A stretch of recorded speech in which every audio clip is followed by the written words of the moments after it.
Reng opinyon da ring bisita ang pong host kintutok yung programa, alin na opinyon ni Mickey Bandi at pamuntok ning istasyong iti. Mabiyasa tamo sanang sumuring niya masamas.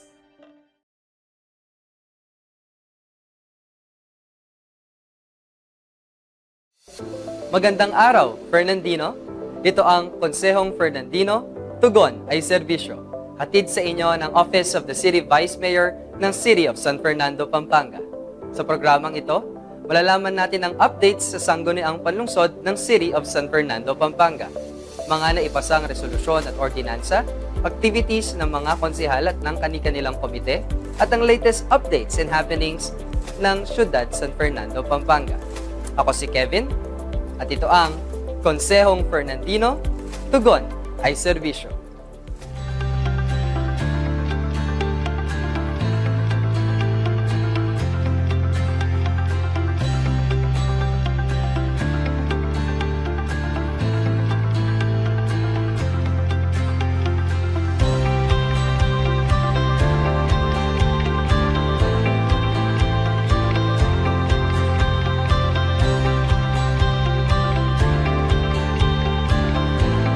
Konsehong Fernandino, Tugon ay Serbisyo.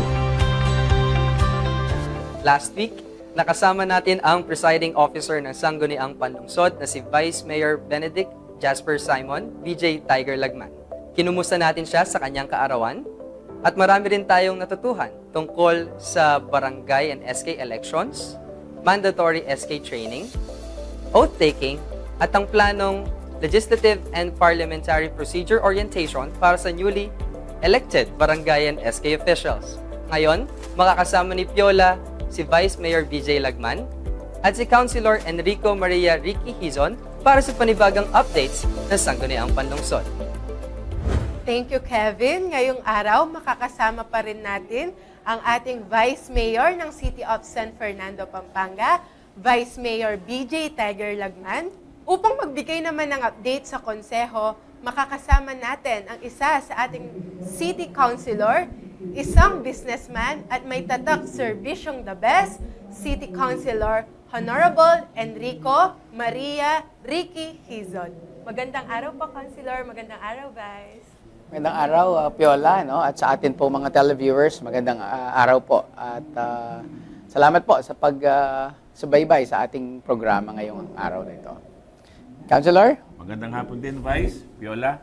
It's magandang oras na napaka-importante. And I'm very grateful na kasama ako sa interview ito. Alam natin na ang isang bilang konsihal sa pagserbisyo, sabi mo nga, no? Yung serbisyong the best. Kaya nandito po tayo. So sa lahat po ng mga televiewers, magandang hapon po sa ating lahat.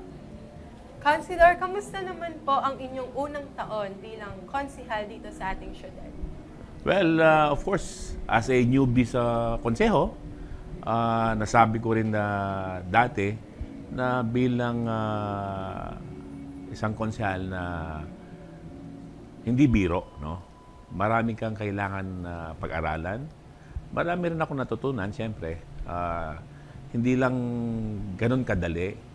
Kailangan pa rin mag-aral, alam mo yun, mag-isip, or masasabi mong kahit hindi mo nagagawa yung nasa isip mo, ang plano pag nasa puso, hindi mahirap, sabi nga. Napakadali. And of course, on my first year, sabi nga, maraming nagtanong sa akin, how do you feel? Sabi nila. Sabi ko, it's very exciting and very challenging, no? Bilang isang konsehal. And not only that, siyempre, sa dugo namin, sa family namin, marami rin mga naging nanungkulan sa hindi lang sa ibang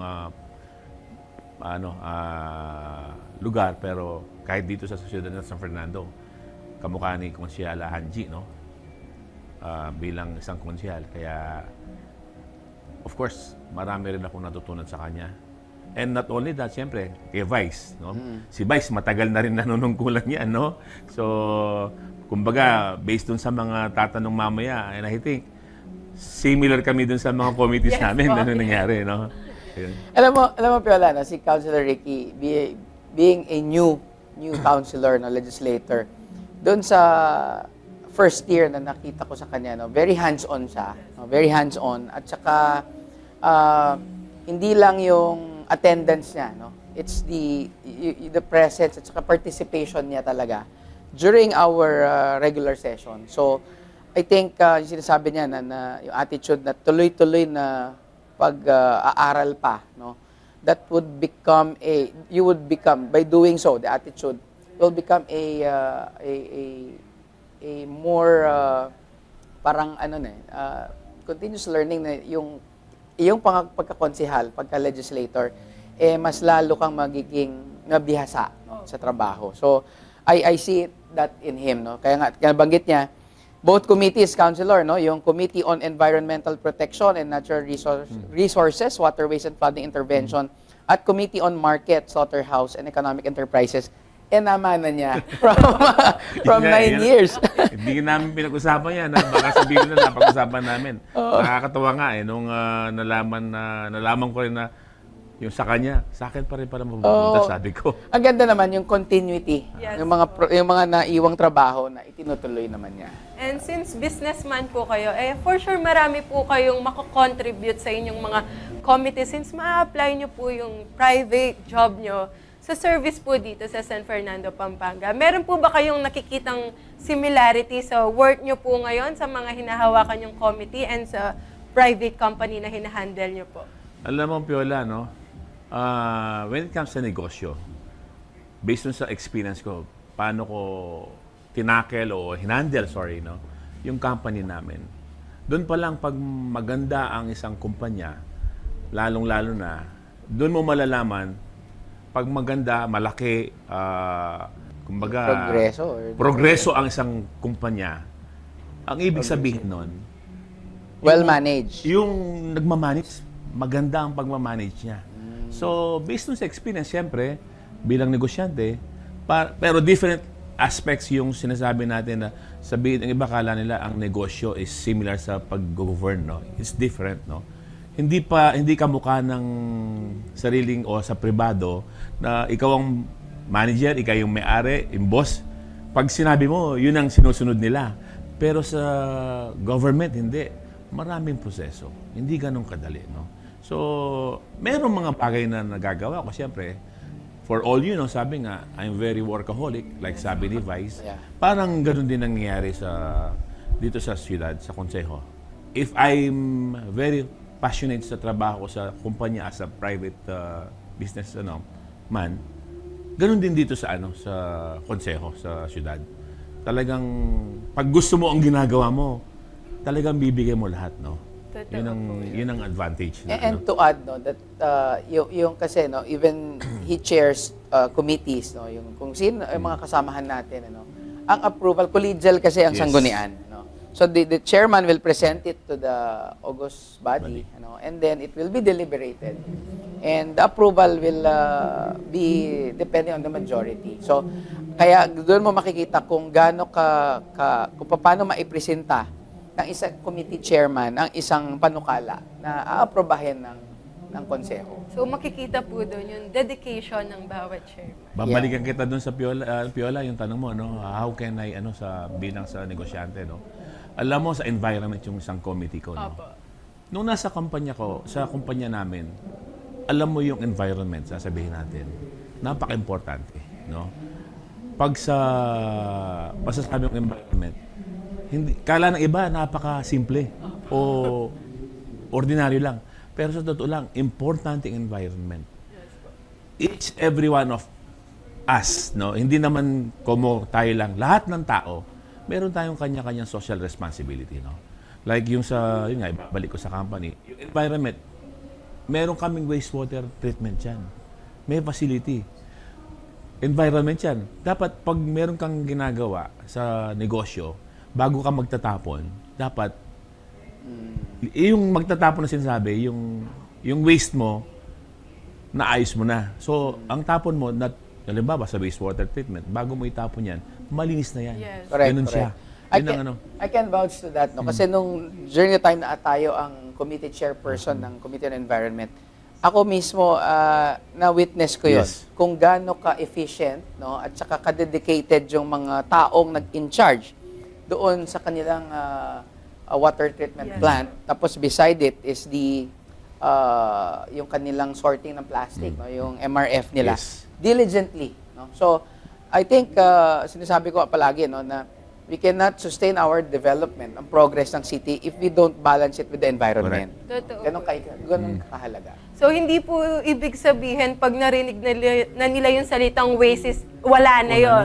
Dapat dumadaan pa rin po sa process and Ay. organized pa rin po.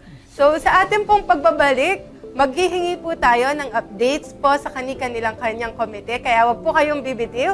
Magbabalik ang Konsehong Fernandino, tugon ay serbisyo.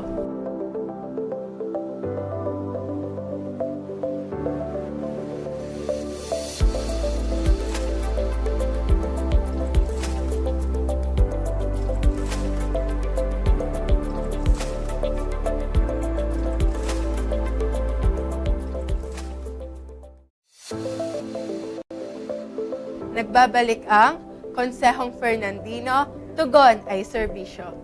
Councilor, bilang chairman po ng Committee on Market, can you give us an update po kung nasan na po tayo ngayon? Yes, Piola, no? Yung sa market natin, isang chairmanship natin yan, no? So, alam natin ang market, kung sino yung naging chairperson dito, sinasabi nila, sakit sa ulo. Which is very true. Kahit si Vice. Alam niya, pag sa palengke, sakit ng ulo, no?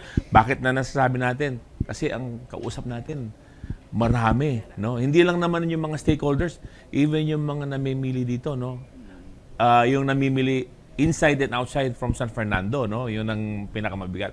Pero kahit na gano'n sinasabi lang napakahirap, ang nakikita ko, yun nga, pag tinignan mo yung problema, dapat malalaman mo may solusyon diyan, no? Like for example, yung mga ambulant vendors natin, no? For the longest time, yung ambulant vendors na yan ang problema ng syudad eh.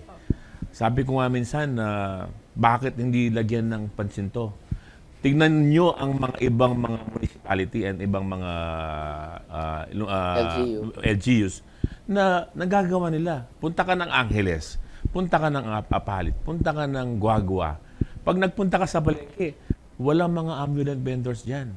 And I think dati, when the time of, I don't know, the previous mayors, si OSR, si Mayor Aquino, tabi na yan eh.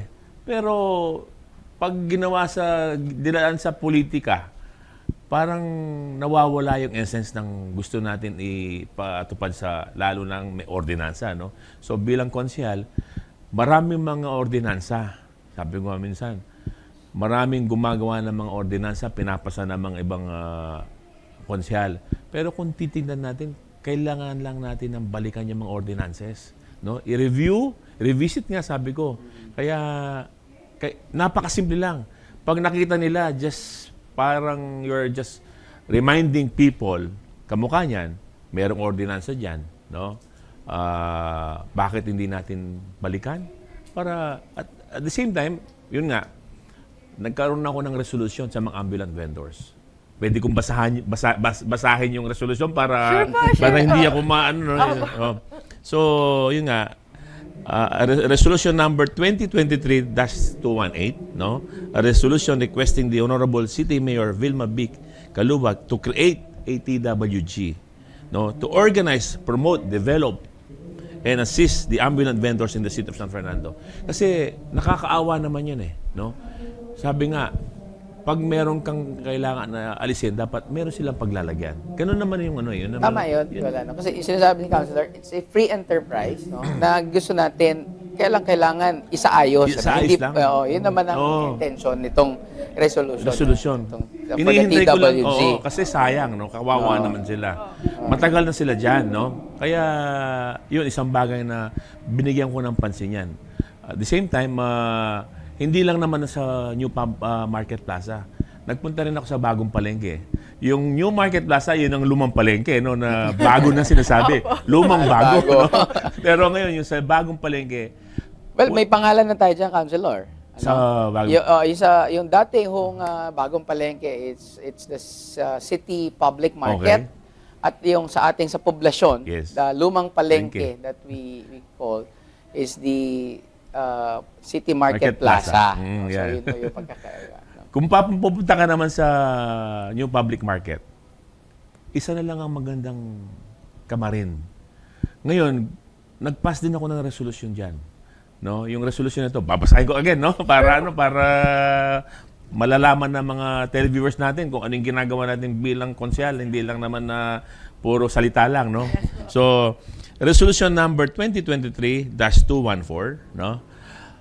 A resolution requesting the Honorable Senator Mark A. Villar, Senator Republic of the Philippines, for funding support in the amount of 150 million pesos for the renovation of the city public market in Barangay Del Pilar. Yun, kasi hindi ganun kadali, no? Kailangan natin ng pondo. Siyempre, meron tayong mga priorities, no? Hindi lang basta siya. So, kailangan i-balance. So, yun nga, gumawa ko ng resolusyon para makakahingi tayong tulong sa national government. Kaya sana, I'm hoping na itong resolusyon na to, gaganda yung new public market, no? Oo. Kasi kagaya na nabanggit ni Councilor, no? Yung mga batas, no, na in place na. Yes. Minsan we need to revisit, sabi Revisit. nga niya, at needs update, Yeah. no? Like the market code of the city. Minsan konting tune lang, ano, and then proper implementation, no? Totoo yung sinasabi rin niya na very challenging yung yung task being a chairperson of the market, no? Pero very fulfilling naman. Pagka nasolusyonan mo, kagaya ng sinasabi ni Councilor, na lahat ng concern ay may solusyon. Yes. Very fulfilling sa bilang isang mambabatas at public servant. No? Kaya, yun naman, no, we admire yung mga naging kasamahan din natin na those who stood to the challenge na to bring a difference. No? Kasi nakita natin yan during the time of pandemic. Yes. We need to strengthen our local sources. No? And one of which is the market. Ang palengke ho kasi is a economic enterprise na kailangan talagang igtingin, palakasin para sa isang mas matatag na local government. No? Well, at the end of the day naman po, alam naman po natin na isa lang yung goal nyo is yung tulungan po itong mga businessmen, business owners na kumita, hindi lang po para sa kanilang pamilya, pero gaya nga po ng sinabi nyo, ay para po sa mas maunlad na Ciudad San Fernando. How about naman po sa iba pa po yung committee na hinahawakan po? Isa pa yung traded industry, no? Yes po. Ewan ko kung kay Vice Nakarating. Hindi. sa kanya. Dalawa lang yung sa kanya na kamukha Common ko. po. Well, of course, pag trade and industry, mga negosyo na naman yan. Oo. Alam natin, based dun sa experience ko sa negosyo, isang bagay na meron akong maitutulong, no? Yung ginawa kong isang resolution din na sa trade industry na pinasara rin namin na para maganda ang yung bagong in-update namin yung ordinance sa trade and industry. So yun isang bagay na pag-iikayat uli sa mga investors, of course.